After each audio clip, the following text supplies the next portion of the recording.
eso es lo que te decía, que se negaron precisamente al cierre. Y un poco lo que hablábamos que pasó en la década del 90 pasó allí también en el 50-60. Espérame, porque ya estamos empezando estas crónicas ancuditanas del Bicentenario. Ya no son rumbo al Bicentenario, ahora son crónicas ancuditanas del Bicentenario, este programa hecho en conjunto entre la Corporación Cultural de Ancud y la Biblioteca Municipal de Ancud. ¿De qué vamos a hablar hoy día, don José Ulloa, profe? Como dicen los poetas Teillier y Antonio Toño Torres, la nostalgia del tren, de lo que conlleva. Y a nosotros nos tocó, digo nosotros Chiloé, nosotros Ancud, nosotros Castro y las estaciones intermedias aunque muchos de nuestros televidentes no lo crean, hubo un tren entre Ancud y Castro. Sí, pues. Y esa nostalgia que dicen los poetas es cierto, porque han pasado, mira la cantidad de años, del 60 hasta la fecha, y seguimos teniendo mucha nostalgia, mucha tristeza de lo que fue ese ferrocarril increíble. Ese débil fierrecillo apercancado, como decía Neruda. El poeta Pablo Neruda. Este tren circula desde 1912 a 1960. Más o menos 1960. El tren de trocha angosta. Sí, tenía 60 centímetros, era muy pequeñito, pero a pesar de eso se adaptaba muy bien, aunque al principio hubo unos problemas con el trazado de la línea, no solamente por su tamaño, sino que también porque iba en una zona muy compleja de circular en el centro de la isla, y lo que era antiguamente el camino de Calcumeo, dos puentes que era temerario cruzar, el de Pupelde y el de Butalcura. Y esa fue una de las críticas al principio, de lo pequeño del tamaño, que no permitía grandes manejos de carga y población. Pero a los hechos se demostró que sí funcionaba, pero Chiloé era toda una novedad, se generaba toda una dinámica. Muchos caseríos, pueblos y villorrios que no existían en el eje central, en el valle central de la isla, comenzaron a surgir en torno o a la vera de las estaciones. Y había toda una dinámica cultural muy interesante, porque hay gente que nunca viajaba, pero cuando llegaba el tren o salía, era un acontecimiento cívico, pues. Por supuesto. ¿Y cuánto demoraba el trayecto entre Ancud y Castro? Dependiendo de la carga y las paradas que hiciera, generalmente entre 4 o 5 horas. 4 o 5 horas, dependiendo. Ahora una hora. O claro, y a veces un poco menos. Como te digo, dependiendo de la carga y los pasajeros que tuviera, inicialmente, porque era un tren de marcha lenta, 40 kilómetros por hora, con las condiciones, porque nadie tenía apuro. Claro, sí, eso es lo que tiene de mágico el tren. Hay una anécdota que nos ha llegado por diferentes lados, que siempre cuentan que iba el maquinista manejando el tren y una señora iba al lado de la línea férrea, de la vía, con 2 bolsas. Y el maquinista le dice, señora, súbase, la llevo. La señora le dice, no, es que voy apurada. No se preocupe, voy apurada. Puede haber ocurrido. Hay otra que me contaron, una apuesta de amigos, que 2 amigos, muy buenos jinetes, apostaron que ellos eran capaces de lacear al tren y pararlo.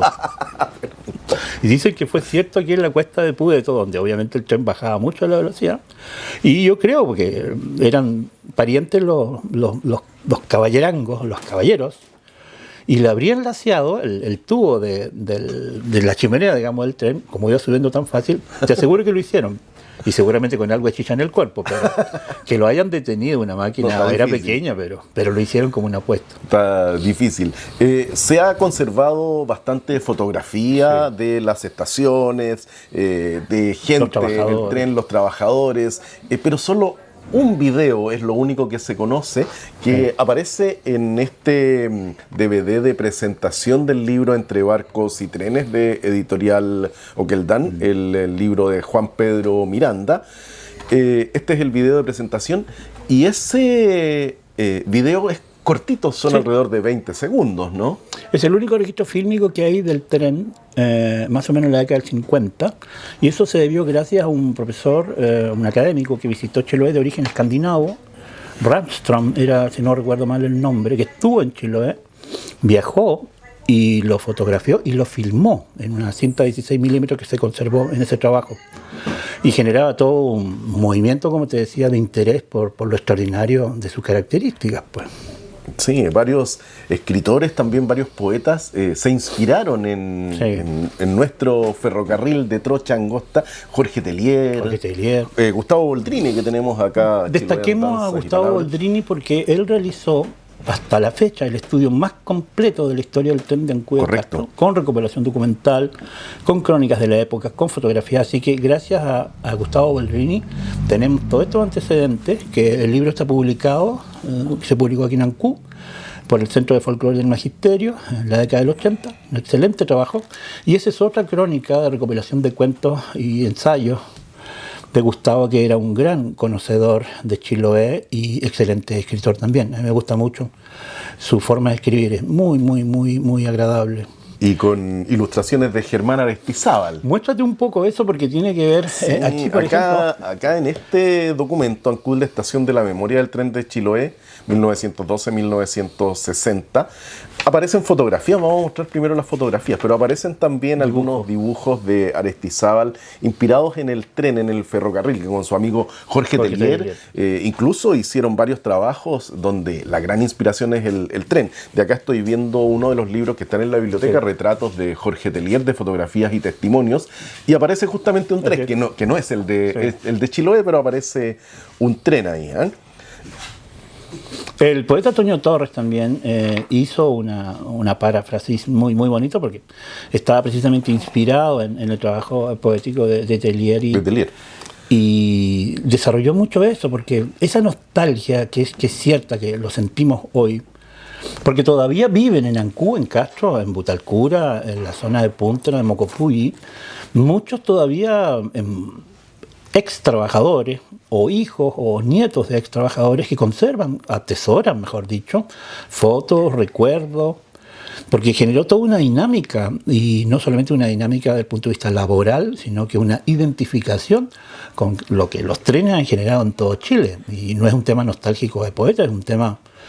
Salvo la navegación en Chiloé, los trenes son los únicos elementos de movilización, de desplazamiento humano, que, no sé, Ricardo, generan algo tan especial que no lo tienen, por ejemplo, los buses, por muy modernos que sean. Supuesto, claro. Pero los trenes y los barcos tienen algo que a la humanidad les llega, en este caso a la cultura chilota, que se sienten como parte de ella, ¿no? No sé si algún poeta se ha inspirado en los buses. Nadie, ¿quién le hace un poema a una empresa de buses? Pero nadie. A los trenes, muchos. Nelson Torres, tú mencionabas a Toño Torres, dice: otra vez regresa Ancud el tren de trocha angosta que creímos enmudecería para siempre después del terremoto del 60.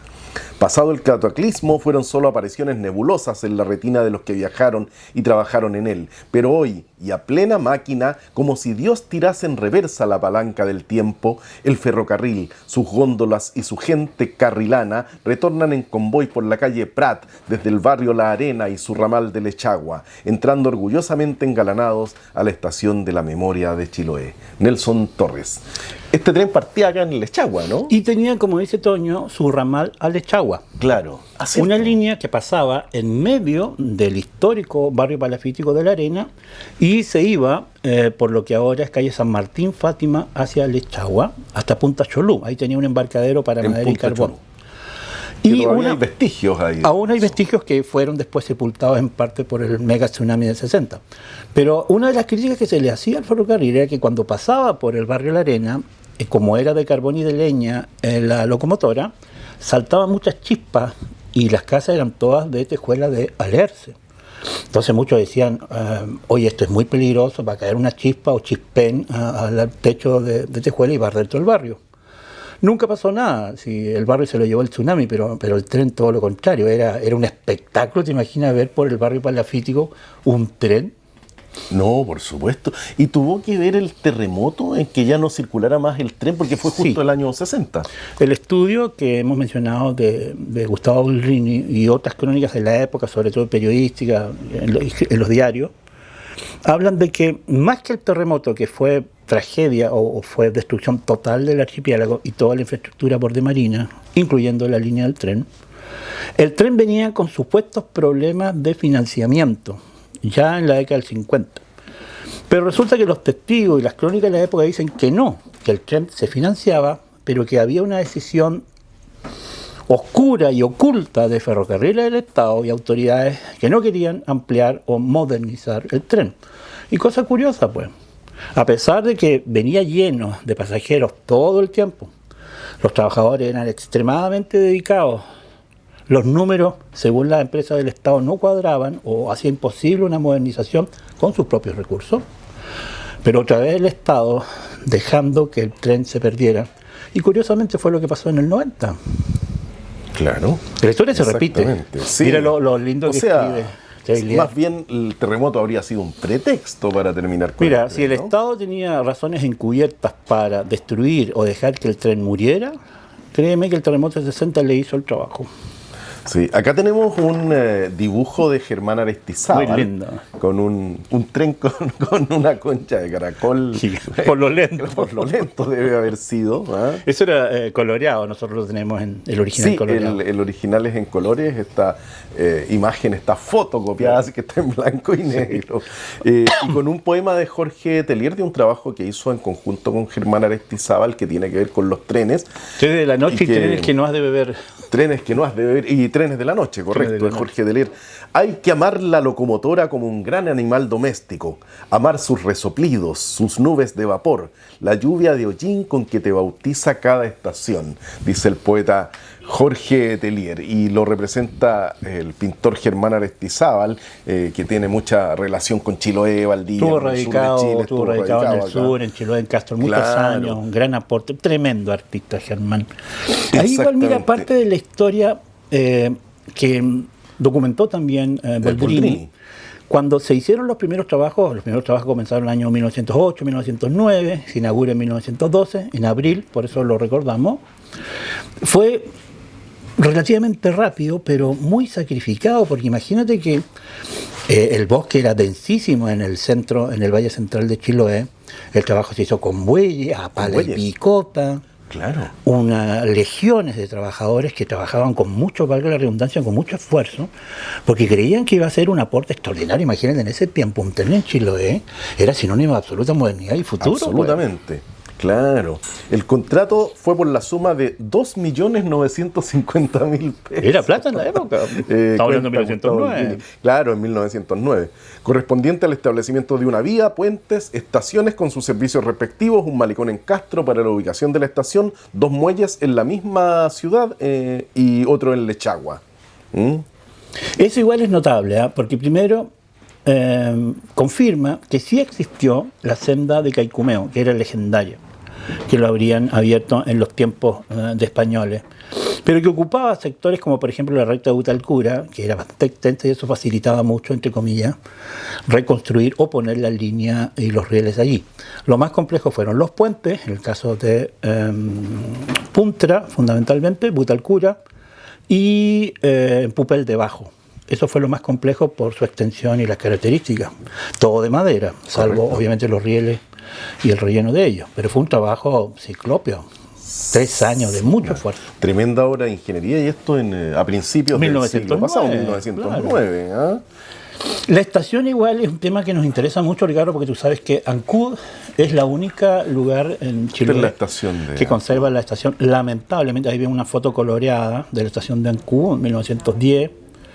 Y ya sabemos, y un poco igual en el programa tenemos que decirlo porque es necesario, está en una condición de abandono horrible, desesperante, ha sido foco de incendio, de ubicación y pernoctación de personas que están en situación de calle, un amago de incendio, una persona fallecida también en estado de calle. Entonces se le declaró Monumento Histórico Nacional, pero es vergonzoso y doloroso en el estado en que está la estación actual, que también algunos especifican que más bien fue como la casa del administrador, del cuidador. Correcto.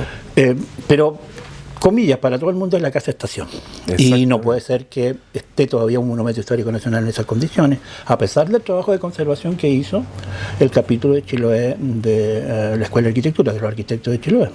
Claro, pero eso pertenece a bienes nacionales. De bienes nacionales, sí. Hubo un tiempo en que lo ocupaba una familia, pero siempre la propiedad fue del Estado y lo sigue siendo.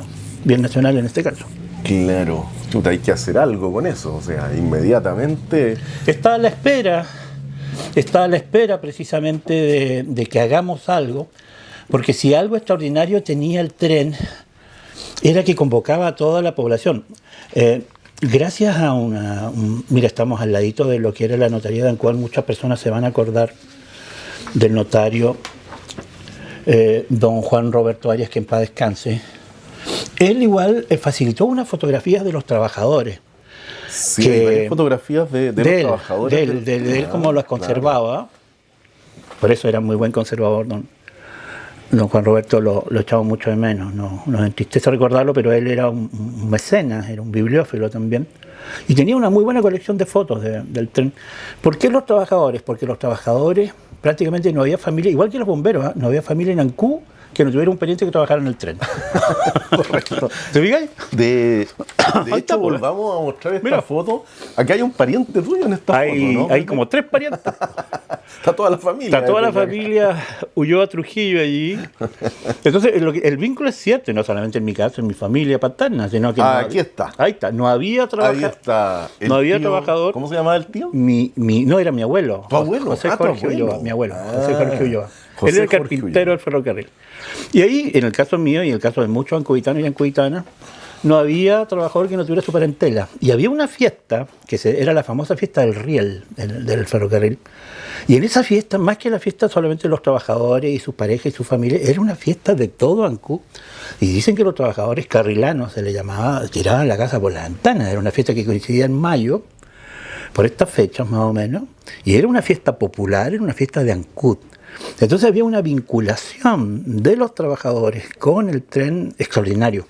Por ejemplo, entre las estaciones entre Ancud y Castro había mucha gente que enviaba sus cosas, papa y otros productos agroalimentarios, para Ancud o Castro y viceversa.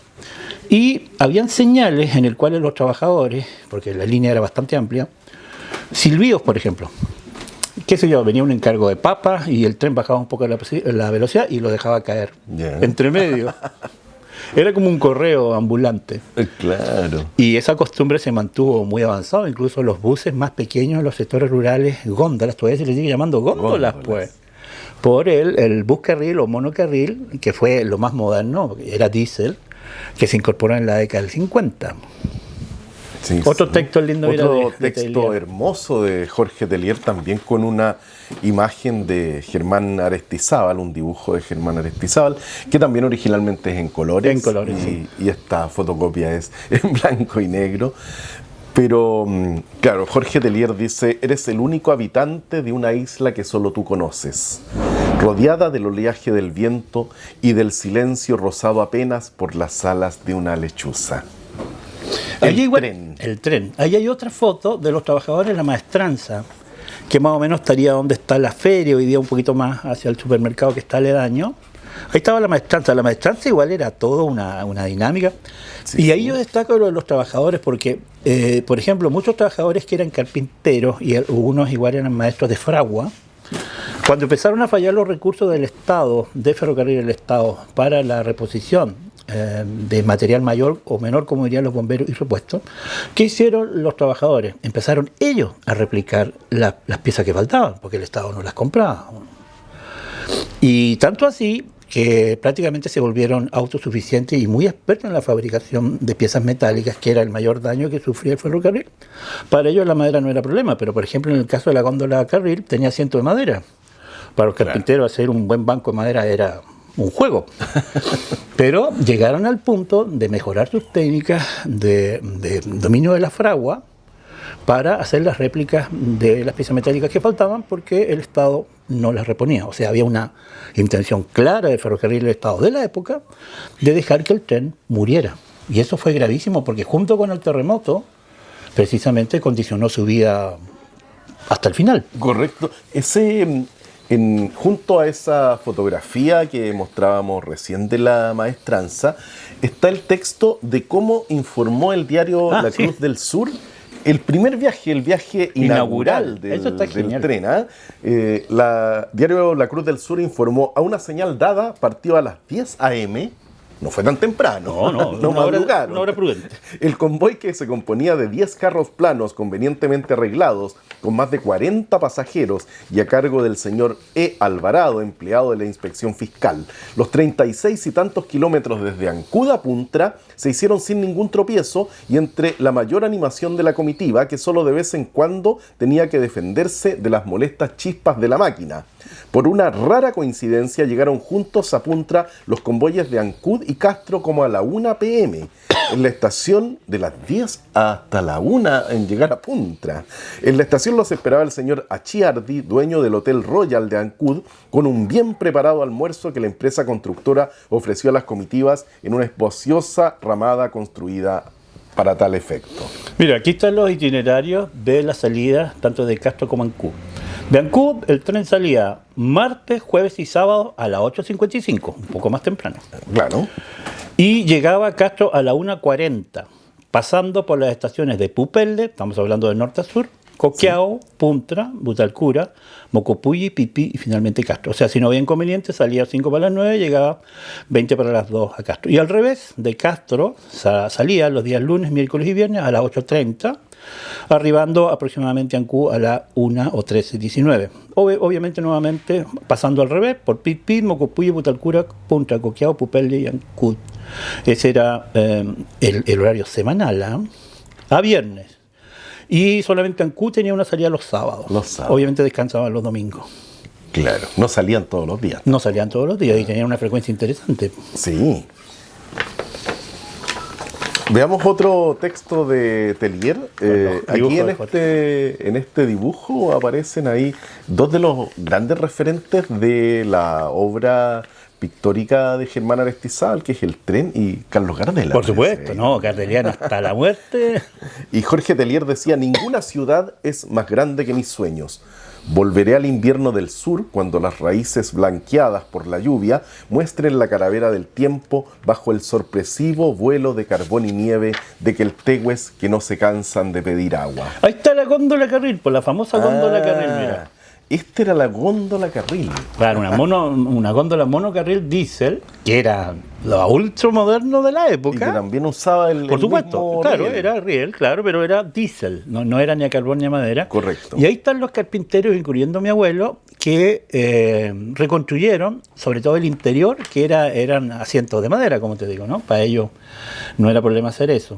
Y ahí se ve el compromiso de los trabajadores y trabajadoras para mantener a como dé lugar el tren óptimo. Y mira, esa foto igual es notable, están enfiestados, la famosa fiesta del riel, ahí están los trabajadores, claro, músicos, ahí seguramente deben haber cerveza Mique de la época, porque parece que es cerveza y no vino lo que están sirviéndose, un acordeonista por ahí.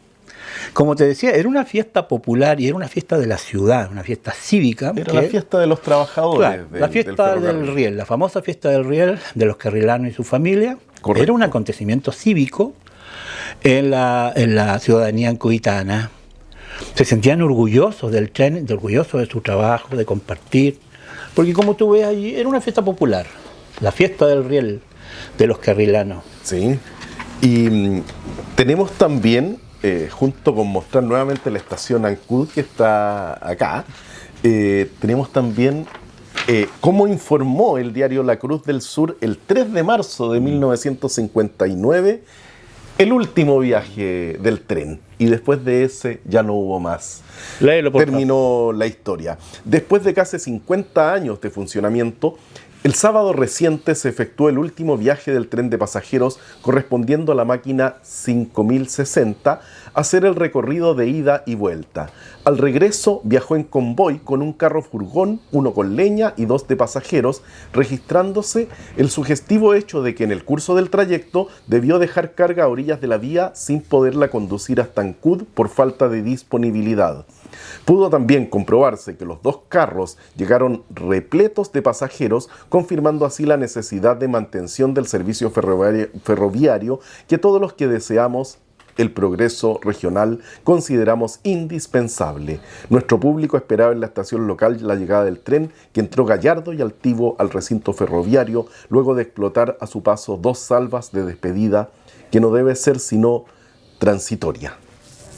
Hasta ese momento se esperaba que esto fuera transitorio. Una vez que las altas autoridades... Claro, una vez que las altas autoridades... Punto suspensivos. Y hasta ahí venían unos puntos suspensivos. Así decidieran apoyar la modernización, lo que no ocurrió. Pero no pasó nada con las altas autoridades. ¿Quién era la más alta autoridad en esa época? ¿Alessandri o Frei Montalva? 1912. 1960. 1959. 59, Jorge Alessandri, así es. Claro, Alessandri. Y no ocurrió porque lo que ocurrió fue el mega sismo y tsunami mayor de la historia registrada. No, correcto, claro. Y le dio el golpe de gracia al ferrocarril La Línea y ahí fue el final. Exactamente. ¿Ah? Y vamos despidiéndonos también con un texto de Jorge Tellier, de Trenes que no has de beber. Viajemos antes que las aves den comienzo al verano, cuando vuelvan al estero en busca de su olvidada imagen. Muchas gracias. Y no nos olvidemos, Ricardo, de saludar en Crónica a la Corporación Cultural y, por supuesto, a ti y a la biblioteca que nos acogen todos los días. Y la misión que tenemos, porque no vamos a vivir solamente de la nostalgia de los trenes, que ha sido una historia potentísima en Ancud y en Castro, y en las comarcas que se fundaron entre medio de las estaciones, sino que tenemos una tarea pendiente, Ricardo: apoyar las iniciativas tanto del capítulo provincial de Chiloé de Arquitectos y del ente que sea, municipalidad y otros, para el rescate de lo que se conoce como la Casa Estación de Ancud, así como el puente también en Butalcura, que aún están en pie, diciéndonos: hagan algo, por favor, para recuperarnos. Esa propiedad debería ser el gran museo del tren de Chiloé. Ese es el proyecto que los arquitectos están y tenemos que apoyar a como de lugar, con o sin aporte del Estado, porque mira lo que ocurrió en 1960. Exactamente. Así es. ¿Eh?